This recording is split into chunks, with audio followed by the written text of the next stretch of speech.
and he kept taking others before me. And I stood there waiting, and then everybody had gone finally, and he had to accept my offerings. And he didn't look at them. He just threw them across the lab and said, "Get out of here." And I said, "What was wrong with my work?" And he said, "I don't know what your work looks like, but you belong behind the kitchen sink." All right. Hello, everyone, and welcome to episode 2 of The Mountains We Climb. In each episode, we'll be diving into the mind of someone who's overcome significant challenge and adversity in their life so we can see what is really possible and what it really takes. I'm your host, Jordan Kilpatrick Smith, and today we're going to be exploring the journey of Dr. Oksana Sawiak and her story of escaping a war-torn country, overcoming multiple language barriers, and enduring blatant prejudice and discrimination, and still became the first woman in the world to achieve Master of the Academy of General Dentistry. Dr. Sawiak, thank you for being here with me. Thank you for inviting me. So, guys, just before we start, I'd like to remind everyone that you can post your comments and questions live throughout the episodes in the comment section right below this video in the Facebook group. So anything you post there, we'll be able to see and answer. All right, housekeeping's out of the way. Dr. Sawiak, where do we start? Where's your journey start? Well, my parents were on the way out of Ukraine because of the Russians coming in. And so I was born in Poland. The Russians came to Poland, so we were transported into Germany. At the age of 3, my father died he was killed by a truck.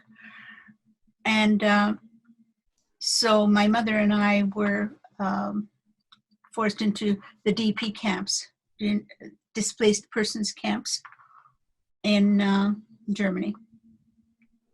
So it was life in the barracks with one room per family, and the rooms were the walls were the blankets that were provided by the United Nations.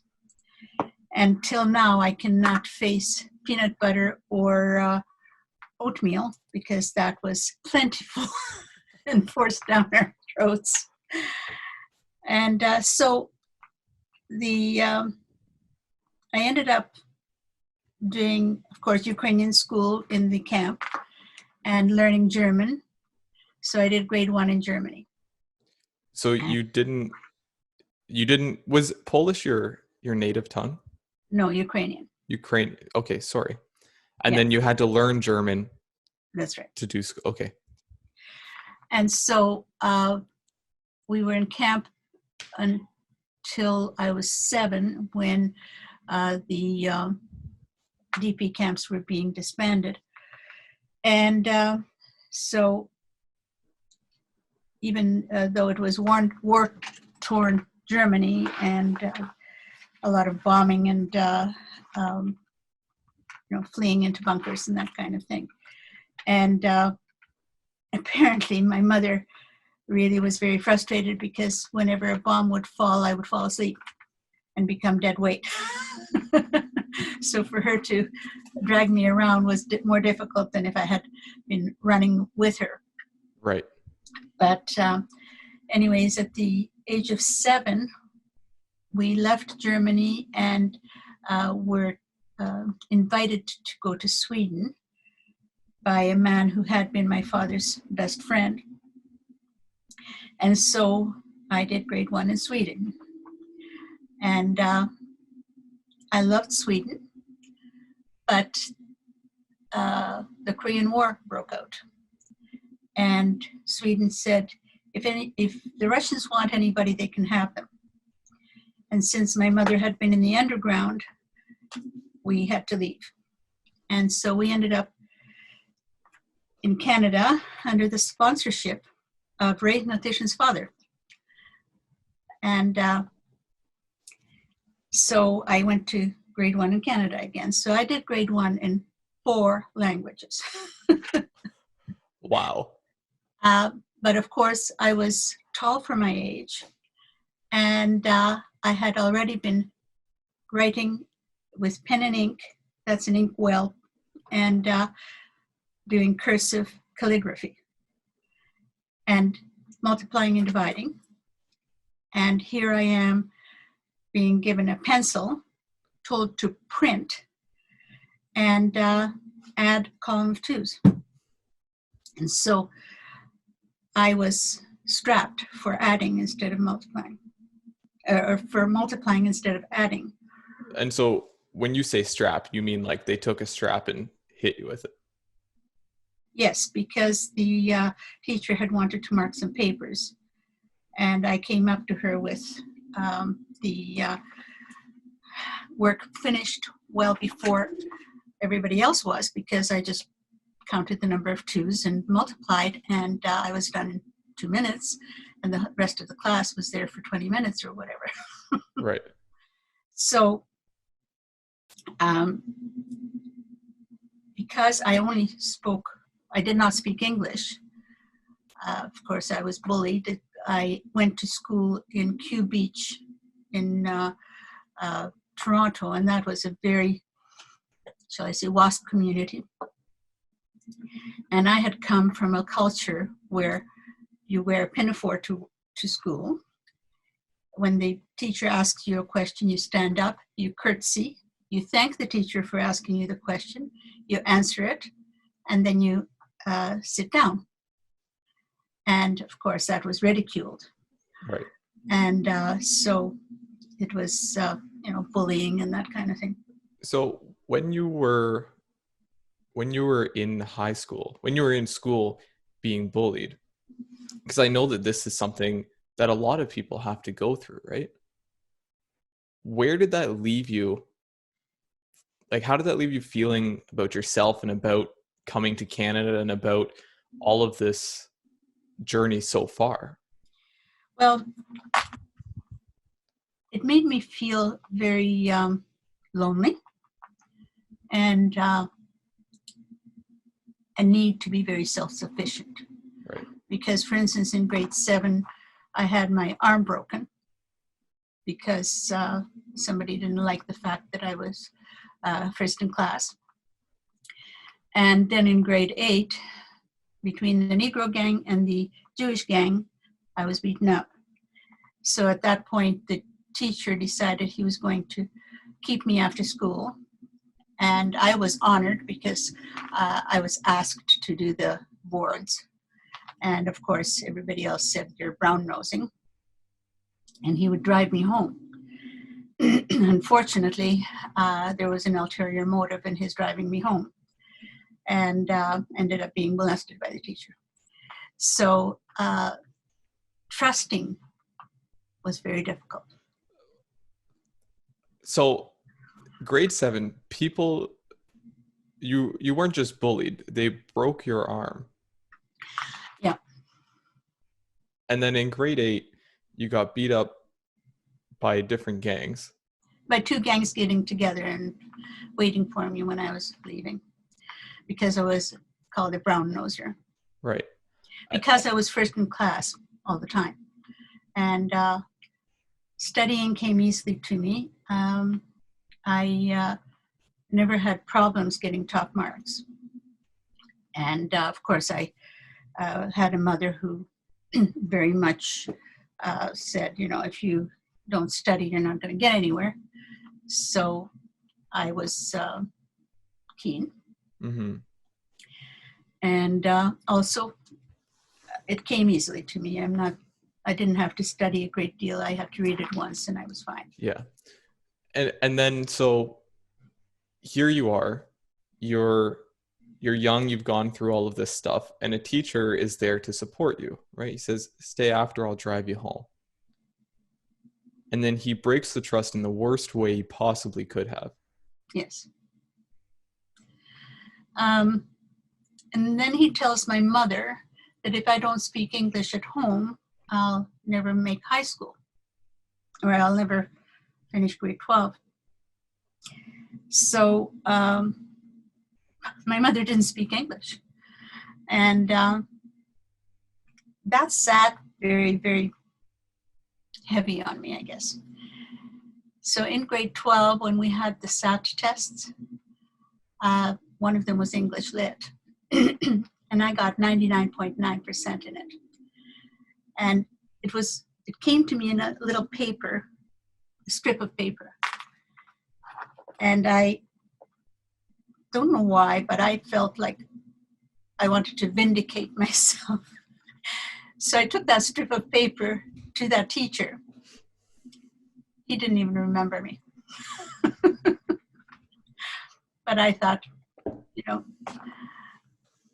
I didn't need to speak English at home. Yeah. So how did you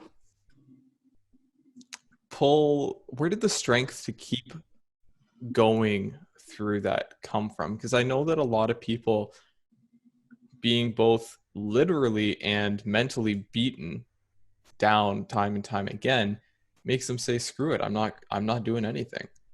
Right? So, I think the example of my mother, because no matter what, she found a way. Being a widow in her 20s, not being prepared for a life of work. She was prepared to be her husband's wife, to run a house with servants, to be a decoration, to be a hostess. And so she had to overcome that. And also, she would say to me, I really don't think you have a choice. You either overcome it or we go in the gutter. Right. So I think that was mostly that. And also my drive to get out of the situation that we were in at the time, because she had to work in a factory. We moved quite often because of school and because of other things. So. Yeah. So by the time you were finishing high school, where were you in your mental space? Like, what were you thinking about the world, about yourself, about the people around you?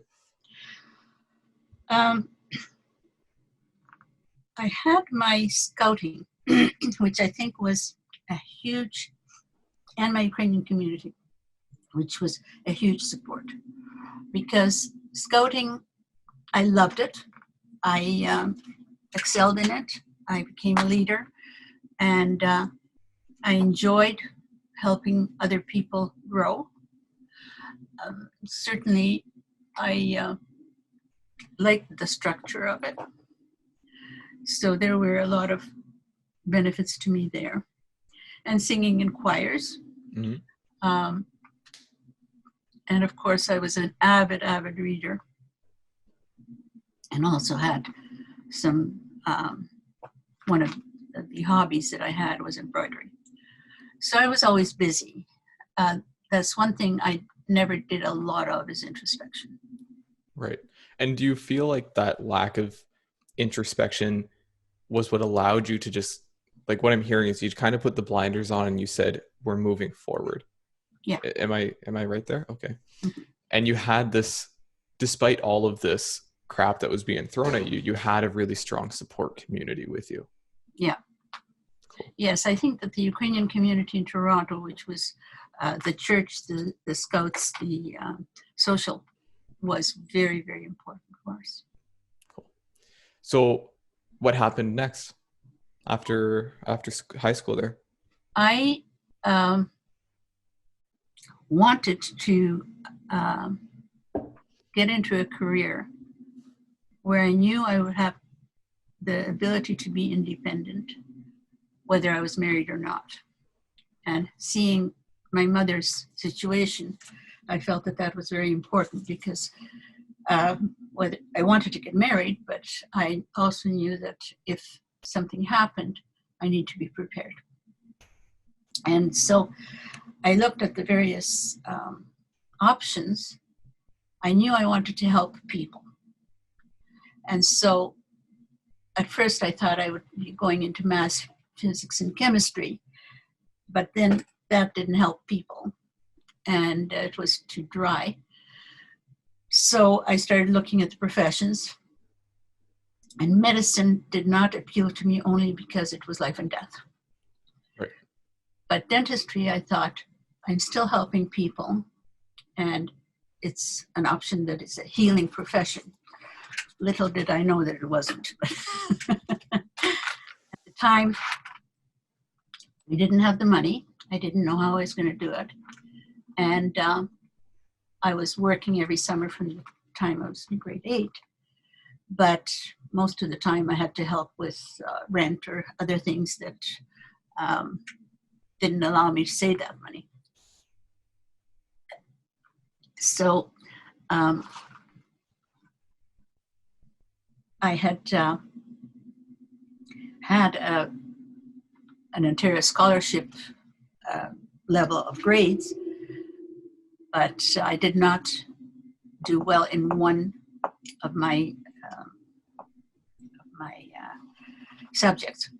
By the way, going back to grade 12, where we were told to choose our university or college or whatever, I had made an application into dentistry. My guidance counselor tore it up. And I said, why was this torn up? And she said, because you have the intelligence of a grade 12 grad, you won't make grade 13. And I asked, what do you base that on? Because I've been first in class right through.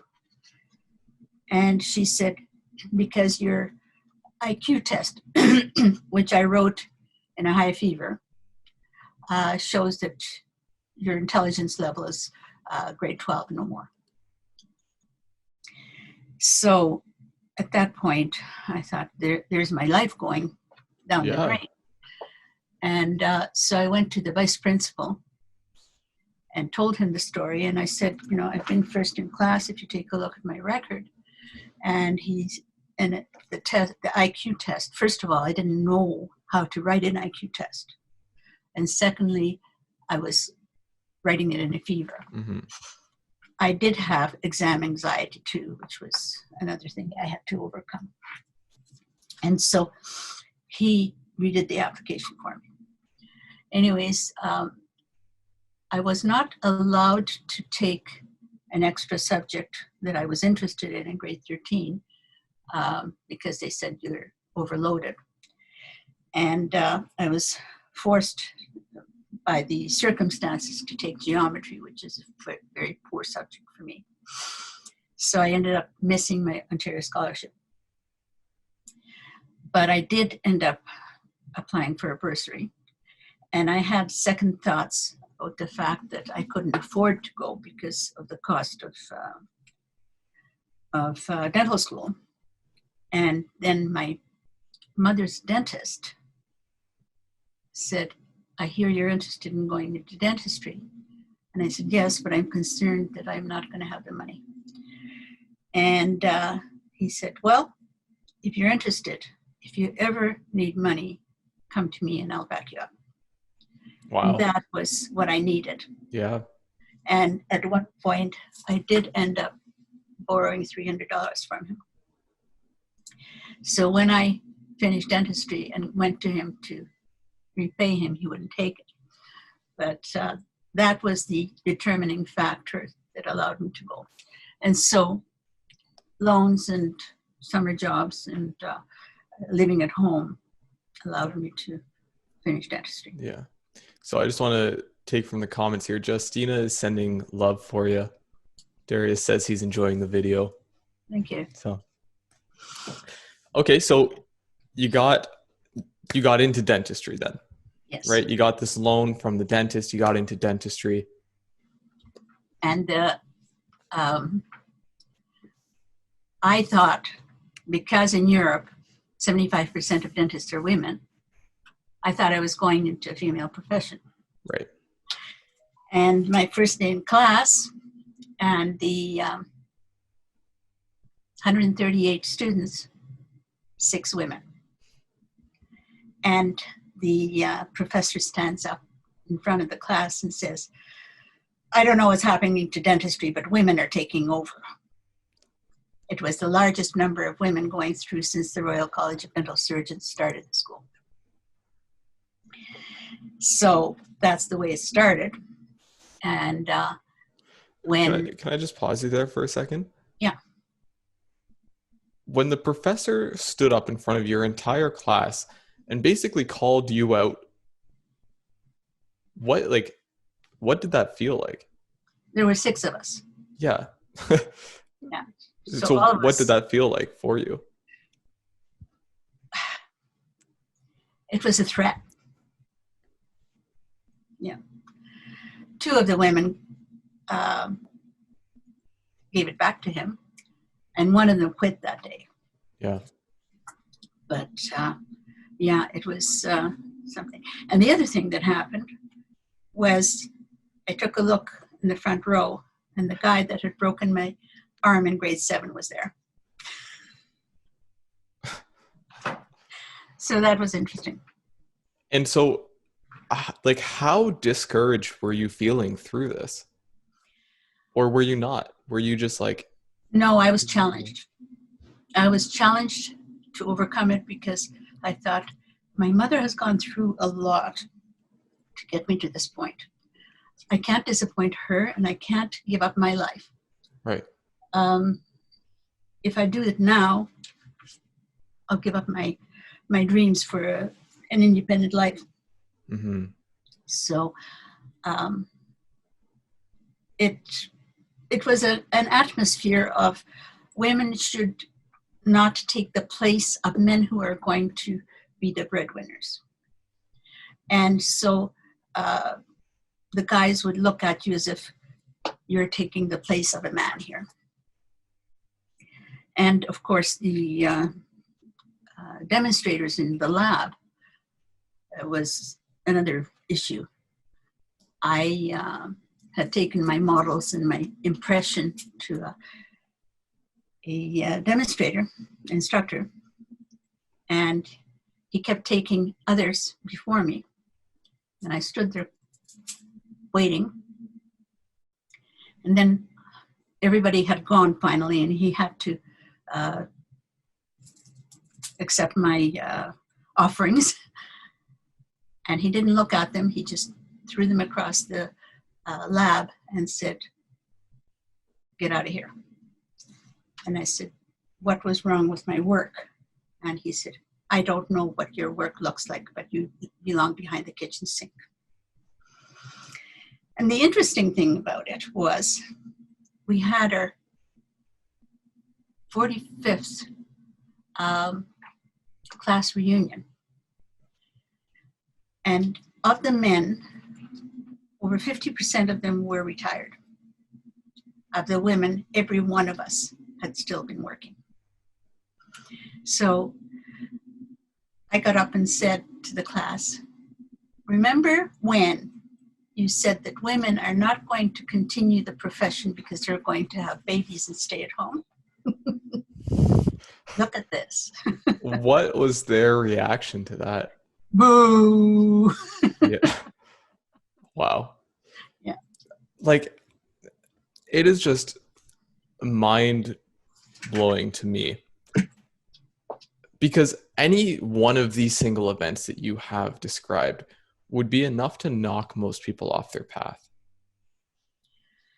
Well, if your motivation is to build a life that is sustainable, I think that, if your mind is on the goal, and if you're, I guess, have a very defined goal, then you stick with it. Yeah. It really is, like, this story that you're still kindly sharing with us. It's really showing the power of the mind, right? Yes. Yeah. And so you'd cry and go home, and your mother would say, "Just suck it up." Right. Because I lived in days when, if the teacher gave you the strap and you'd come home and complain to to your parents, they'd give you the strap too, because you must have deserved it, right? Right. Yeah. Yeah. So the overall mentality was different.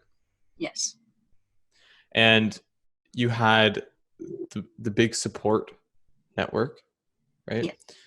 And you had, it sounds to me like you had the gratitude where you said, well, like I was not going to miss this opportunity that my mother had worked so hard for, right? Yeah. Cool. Sorry. Okay. Please Yeah. And continue. then the first year of dentistry, I became the editor of the school newspaper, which was an elected position. And I thought, wow, they did elect me, but it was really dying. The newspaper was not doing well. And so I wrote an editorial, tongue-in-cheek editorial, saying, women make better dentists than men. Because of the manual skills that we, have with needlework and all this other stuff. Anyways, the president of the student council wrote back a very nasty, foul language letter, which I published in it. And the dean called me on the carpet and said, one more like that and you're out of dentistry. So freedom of speech was also not something that we had. Yeah. Jeanette says you're an amazing woman. Lindsay from our networking group says that you're an inspiration and he's glad he gets the opportunity to meet with you every single week. Thank you. I missed a few of them there because they're coming in, but I just wanted to share those with you. Thank you. Okay, so you were the editor. You got shut down, freedom of speech. And I think this is so good for people like young adults right now, because I think when I was going through university, I think I really appreciated all of that type of stuff that we had, but I think a lot of people really took it for granted. And I think them hearing this, I hope, is a big wake-up call. Like, we are so lucky. Yes. We are so lucky. And we also take our rights for granted, but also we trust things like government to give us what we need, rather than saying it's my responsibility to keep my freedom and to keep my, to guard it. Mm-hmm. Yeah. So where does this continue? What's next? Well, I graduated from dentistry and didn't have the confidence that I could be released onto the public yet. So I did an internship at the Toronto General and Toronto Western hospitals, which was a real wake-up call, because the medical interns really looked down on the dental ones. And we worked just as many hours as the medical ones did. We would be on call 24 hours every third day. Mm-hmm. So quite often I would have to be at the hospital in a room that was more like a closet because I couldn't go home. But when the internship finished, I was at a party celebrating, and I got a call for an emergency. Somebody had been had a severe infection of a tooth, and I had to go into emerge. So I went to see this person and was waiting for the medical intern to do an IV for him, because he had been treating his own infected wisdom tooth with leeches. With leeches? Yes. And had spread the infection quite badly, and his jaw had broken. So I needed him on IV antibiotics so that I could wire his jaw. Yeah. And so I had gone into the lounge, the interns lounge, to just, at the time I smoked, and had left my stuff there. So when I finished the procedure, I came back and I got kidnapped by a bunch of interns who were by this time quite inebriated, put on a stretcher and taken into the orthopedic room, and they put a cast on my leg with my sandal and my stocking on still. So I thought, yeah, prank. Went back to the party with a cast on. And the next day, I go to the hospital to get this cast off. Brand new interns, they want an x-ray before they take this cast off. Nobody would touch it. So the brand new intern said, okay, I'll do it for you. And he comes with a saw that he's never used to cut this. And I'm sitting there like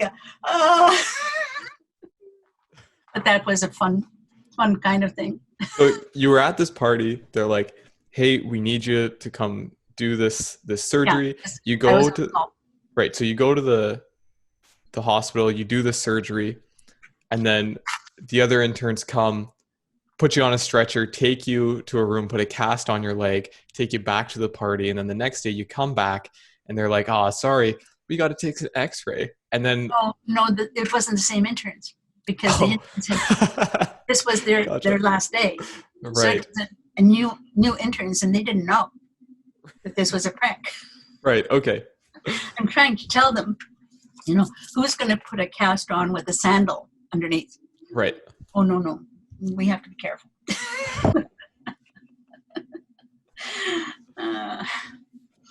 So things were looking up at this point then. Yes. And so because I was married already and wanted a family, I interned for 2 years and then bought a house to which I added a practice. So for 42 years for 40 of the 42 years that I practiced dentistry, I was practicing at home. That way I could have children and work. Mm-hmm. And usually I had live-in housekeepers. And because those housekeepers were mostly didn't speak English, because at that time getting nannies was not something you did because women stayed home. Right. So I was able to get new immigrants that needed a place to live and to work. So that was how I was able to raise a family. Yeah. And then how did you come to be the first woman in the world to get the Master of Academy? Well, I was always very curious. And patient would tell me, oh, did you hear of this or did you hear of that? And I'd follow through and look at it. And because I felt I was in a health profession, I would study nutrition, I would study applied kinesiology, I would study various things that allowed me to be what I felt a better health professional. Didn't at that time realize that I was using amalgam fillings with mercury in them that was harming everybody. Right. And so when I finally heard about it, it was about 7 years into practice, that I'm poisoning myself in my patients. I started using less and less, and eventually stopped using it. But at that time, the only alternative was gold. So in order to use these materials, I had to take a lot of courses on how to do it well, Mm-hmm. how to do it properly. So I went to the L.D. Pankey Institute, which is considered an institute of higher dental learning. And they teach you whole body dentistry. Right. And that's what I found fascinating, because that was what I thought I had gone into dentistry for rather than tooth carpentry. Mm-hmm. And so, Tooth carpentry, yeah. yeah. And unfortunately, dentistry still believes that teeth are not part of the body. As in they look at it as this isolated section, right? Yeah. Okay. And if there's an infection in the gums, you cut it away rather than cure it. If you have a tooth that has a toothache and they can't figure it out, they take the nerve out and do a root canal, and don't think of all the things that happen to a person afterwards. Mm-hmm. So I, because I had stopped using amalgams, the more aware, more holistic patients started being attracted to me. And of course, they'd bring me a brochure about this kind of nutrition, or about vitamin C, or about this or about that. And I'd follow that up. So I was learning all the time. Mm-hmm. And that's one thing my family complained about. At least two weekends a month, you're away. But I was driven. And so I belonged to the Academy of General Dentistry, and got the fellowship, and eventually got the master's. And so I'm standing there having my picture taken, and I asked how many women are in our master's. None. And the fellow beside me, who was black, and he said, how many blacks have a master's? And he said, none. So we were the first. Well, it gave me goosebumps. That's awesome. Yeah, there were 75 masters at that time in the world. And only I was the third in Canada to achieve that.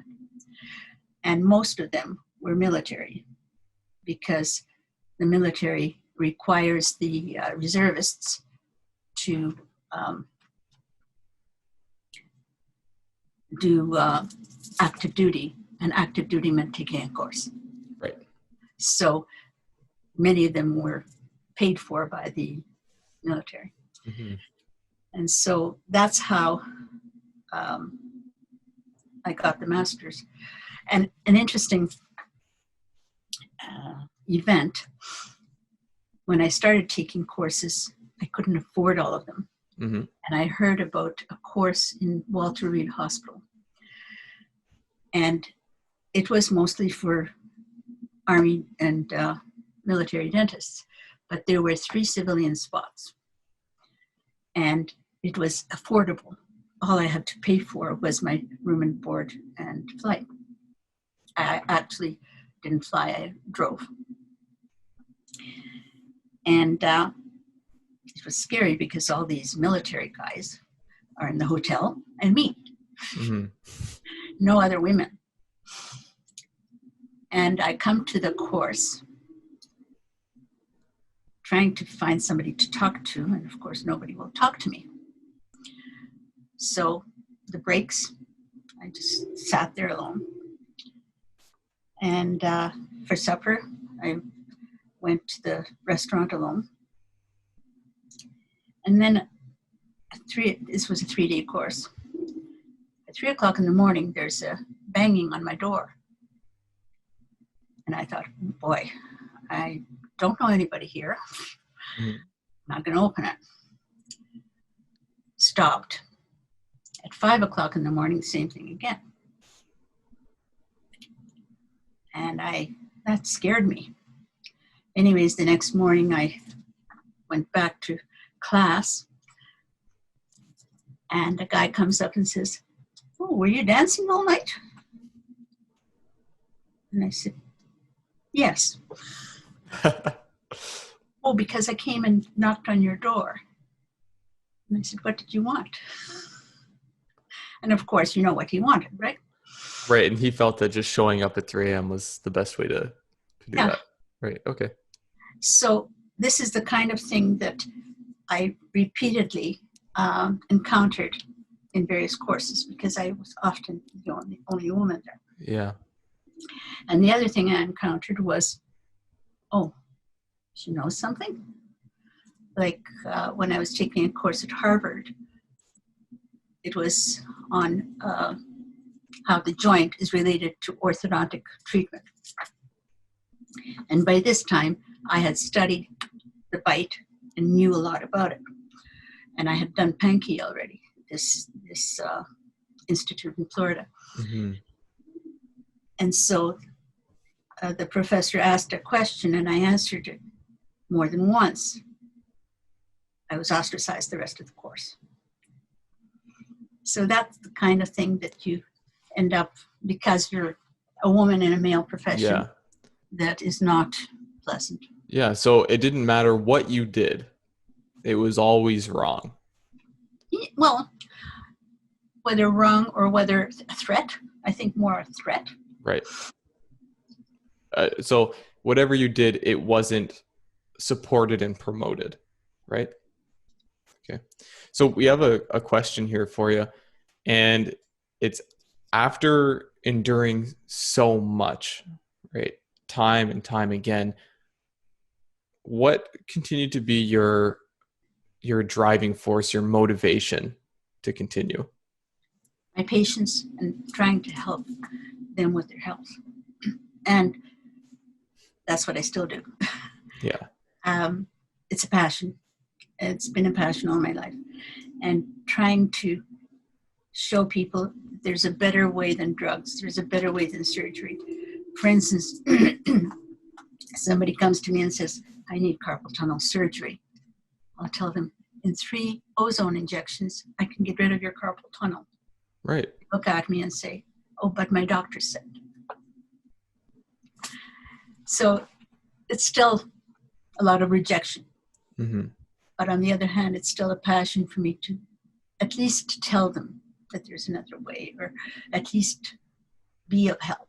Yeah, absolutely. And I think in that position where you are kind of going against the grain, Yeah, it takes a lot of courage and a lot of bravery to hold your own there and say, I'm still doing this, right? So kudos to you. well, you know, if you see people suffering because their doctor said so, it makes you angry too. I get that. And you want to sort of beat the door and say, don't do that. Yeah. I see that a lot with gastric bypass. That's something I look at and I'm like, come on. No, I don't want to. Yeah, I know a lady that had a gastric bypass. First, to get there, she had to be on these drinks for a year. Right, like the shakes? Yeah, lost 67 pounds. She was 450 pounds. And then had the gastric bypass, lost, I think, 127 pounds. In total, I think 200 pounds. After a year, she started gaining back. No stomach, and yet she started gaining back. Yeah. So not the answer. Lindsay says, when your profession is based on genuinely helping others, you stand apart. It also makes you stronger mentally and physically. But, you know, when you have your family not believing what you do, even though they've seen the results of it, it hurts. Yeah. Yeah. So I just have a few questions for you before we wrap up. And this is a hard question to answer, and I realize that, but how have these challenges shaped your life and who you are? I think made me stronger, more controversial maybe, it has really cemented an attitude of, if I'm right, I'm right. It's my truth. And so if I meet somebody that doesn't believe it, I just shrug and keep going. Yeah. And so do you feel like if you had not experienced these challenges and that life had not put all of these obstacles for you to climb, that you would not be as strong as you are today? Definitely. Right? Yeah. Great. But, I sometimes think I didn't have to have all of them. It does sound like multiple people's worth of, like more than most people will ever experience, right? Yeah, and I hope they don't. Yeah. So let's say someone's listening to this and they're finding themselves stuck in some similar situation to what you've gone through. What advice would you give to them, or what would you like to say to them? Well, one of the things that helped me is learning hypnosis and doing self-hypnosis.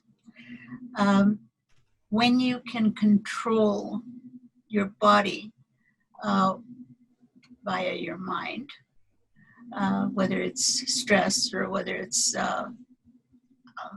sleep or whether it's whatever, it's really helpful. Yeah. And so that's a modality that anybody can learn. When people say I can't be hypnotized, it's because they've never gone to the right person to learn. Right. If you say you can't meditate, it's because you haven't learned. Right? So it's one modality that has helped me through life, and I encourage people to learn something along that line. Mm-hmm. When a brick falls on somebody's head and they don't feel the pain, it's because they've gone into a hypnotic state right away. And so if you learn hypnosis, you can do that for yourself and mitigate the brick. Right. Okay. And so a lot of people think that hypnosis is like, I'm going to like quack like a duck on stage, right? Actually, I look at it this way. Nobody can be hypnotized against their will. Yeah. And they do not have to be weak-willed to be hypnotized, because just before you go to sleep, you are in hypnosis. It's just the alpha state. When you're meditating, you're in hypnosis. It's just learning to use that state for health or for calming or for stress or whatever. Yeah. Is what hypnosis teaches you. Yeah. Sorry, go ahead. Because all hypnosis is self-hypnosis. Right. And the hypnotist is really just facilitating That's that, right? Am I correct in saying that hypnosis is like a very intense focus? Yes. And we are often going in and out of beta. Beta state is your left brain activity, et cetera, your mathematics. Alpha state is where you create, where you daydream, where you're watching television. If you don't know whether the lights were all green or all red on your way home, you were in hypnosis. Right. So it's a natural state. Children are in hypnosis most of the time until they're 7. Right. So those are things that people don't know. Yeah. And they think that hypnosis is just what they see on stage. Yeah. But I had surgery under hypnosis and local alone. And both the surgeon and the anesthetist had actually refused to do that. And I said, well, if I misbehave, you can give me the anesthetic, but let me try hypnosis and local, just freezing. Yep. And I'd had a hysterectomy that way. So it's very powerful. In India, there was a study of 300 surgeries done under hypnosis alone. So that's the power that we have of our mind. Yeah. And if we learn to use it, we're much more powerful. Yeah. I think that the human mind is one of the most incredible tools, and yet we don't understand it, or we as an individuals tend to not understand it and what it's capable of. And I think that you sharing your story really shows how powerful it is, right? Like, people are not using it to the potential that they could be. That's correct. And so I'm hearing that hypnosis, you're saying, is an incredible tool to help people use it to its full capacity. Yes, with hypnosis, you can slow down your heart, you can reduce your blood pressure, you can overcome trauma, and of course, the next step from hypnosis is NLP, neuro-linguistic programming, which I learned from Bandler and Grinder, the people that invented it. And NLP is a much faster modality than self-hypnosis, but it's based on hypnosis as well. Yeah. Okay. So is there anything else that you want to share? Any advice or thoughts that you'd like to share with people? We live in a world that unfortunately is being controlled by the few. Our freedom of speech has been totally shut down. And if we continue that way, we are going to have very few choices in the way we treat our health, the way we raise our families, the way we eat, or anything else in the world. And I think that we need to protect our freedoms. And that's my message to the world.